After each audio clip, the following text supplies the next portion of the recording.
Hey friends, here we are talking about the Progressive Era, 1901 to 1917, continuing our conversation about period 7 in U.S. history. I am therefore progressive because we have not kept up without our changes of conditions, either in the economic field or in the political field. We have not kept up as well as other nations have. We have not adjusted our practices to the facts of the case. Woodrow Wilson, Campaign Speech, 1912. So, large-scale industrialization, immigration, and urban expansion changed the U.S. dramatically during the last quarter of the 19th century. At the turn of the century, a reform movement had developed that included a wide range of groups and individuals with a common desire to help improve life in the industrial age. So this is when we're going to usher in and see all this opportunity to make reforms and actually help the people that really need help. We had spent all this time like kind of watching people toil in essentially in the in the trenches and just kind of letting nature take its course. But now during this time period, we're going to see people step up to the plate and actually help those that are in need. What they did became known as progressivism. They wanted to build on the existing society, making moderate political changes and social improvements through government action. They were not revolutionaries, however, they shared the goals of limited big business, improving democracy for the people of the country, and strengthening social justice. In other words, think, temperance, prohibition, think about labor issues, making an 8-hour workday, giving people safe places to work. Think about helping those immigrants, for example, that don't speak English, learn how to do that. And women's rights, and there's just 100 million things going on during this time period. Our progressive presidents, Teddy Roosevelt, who was a Republican, 1901 to 1909. William Taft, also a Republican, 1909 to 1913. Woodrow Wilson, Democrat, 1913-1917. And something that kind of takes the spotlight off of these reform issues and reprioritizes America's priorities, essentially, was when we decided to get involved in World War I. This took the spotlight off of domestic issues and made us turn our direction into the international issues, which involved the imperialism and so on and so forth. So, who were the progressives? Those people who consider themselves progressive is a very diverse group of people, as the progressive movement was a very diverse movement. You see church leaders who preached against the vices of society and taught a code of social responsibility. Women were on the front lines of the progressive movement. African Americans, we'll talk about two particularly, that strove to educate Black folks in America and try as best as they can to help them fit into the society that was created for them.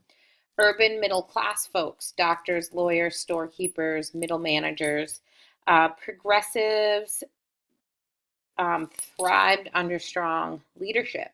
And they were, of course, committed to democratic values and shared in the beliefs that honest government and just laws could improve the human condition.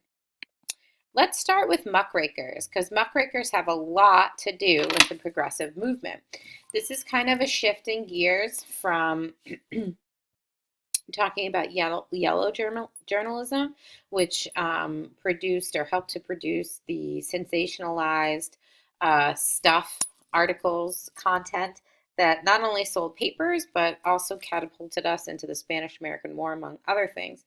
But muckrakers were essentially newspaper writers who specialized in in-depth investigating reporting. It started in newspapers and magazines, and one such example would be McClure's magazine. Also, there were muckrakers who wrote books. An example would be Jacob Riis, who was an author, and he photographed what life in the tenements of big, urbanized, overcrowded cities was like.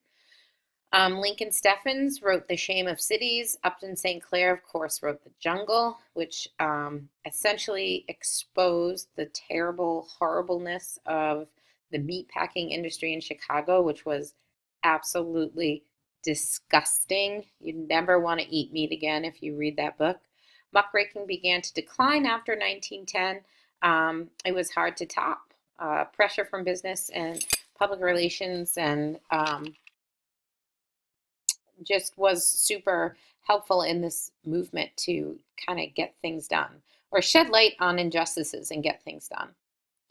So let's look at progressivism in a political lens. So political reforms in cities and states.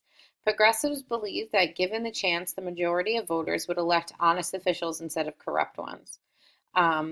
They moved to or wanted a secret or what was called an Australian ballot.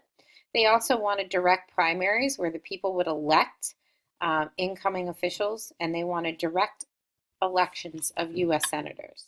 They also believed in the initiative, which essentially was a method by which voters could compel legislatures for forcing them to act. They also believed in the referendum, which allowed citizens to vote on proposed laws printed on ballots. We do initiative and referendums today in the state of Maine, just an FYI. They also believed or wanted the recall, which essentially enabled voters to remove corrupt or unsatisfactory politicians from office by majority vote. Progressives were also looking at municipal reform. They wanted to control public utilities. They wanted to take them out of the hands of city bosses and private companies.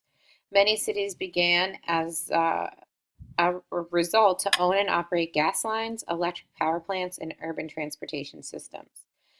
Commissions and city managers, essentially voters elected the heads of the city government, not just the mayor. So you would vote for your fire and police chiefs as well as the guy who was in charge of sanitation. On the state level, they were looking to give common people control of their government. They wanted a direct primary law, tax reform, state regulatory commissions in an effort to help monitor railroads, utilities, and businesses like insurance companies. Another big step for progressivism was the temperance and prohibition movements. Progressives, however, split on whether or not to shut down saloons and prohibit drinking. Urban progressives knew that the bar was the center of social life, neighborhood headquarters, or political machines. Remember, we talked about Boss Tweed. Mr. Kelly is actually from a movie called Far and Away, which hopefully we'll have time to watch after the AP exam. Rural progressives, so people that lived outside of the busy, bustling, urbanized cities, thought that they could clean up the morals and politics all at once by getting rid of booze. The bar actually played a really important part in the lives of a lot of people that lived in the cities. Not every person that went to the bar drank, although that was the common activity you did when you went there. Social welfare. Remember we talked about Jane Addams and the settlement houses in Chicago? These women essentially figured they needed to help the state legislature to meet the needs of immigrants and the working class. What they wanted to do, or what they were hoping to do, was create better school systems, juvenile courts in an effort to help if a kid, juvenile, somebody under the age of 18 gets in trouble with the law, they didn't want them to be tried as an adult in an adult court system. They wanted them to be tried in juvenile courts. They wanted to liberalize divorce laws, safety regulations in tenements and factories. You know, a lot of people rented tenement apartments that had no ventilation, no way to get out if there was a fire. It was very dangerous. And if you remember, just posted something on our Facebook page about the Triangle Waist Shirt Company fire, which killed many, many, many workers, all women, because, you know, they had big pieces of machinery stacked up against the doors and no way that they could get out windows, and the elevators were covered, and it was just a total nightmare. These things needed to be changed, and the progressives were willing to try that out.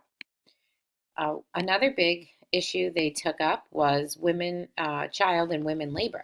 Progressives were really outraged by the treatment of children in industry in general.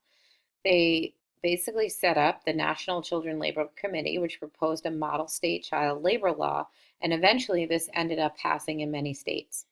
State compulsory schools also went to having attendance laws, which meant if you were from a certain age to a certain age, you had to attend school. Otherwise, you would be truant and actually could get yourself into a lot of trouble. And then, like I just mentioned, the Triangle Shirtwaist Factory, which happened Saturday or Sunday this year in history, 1911.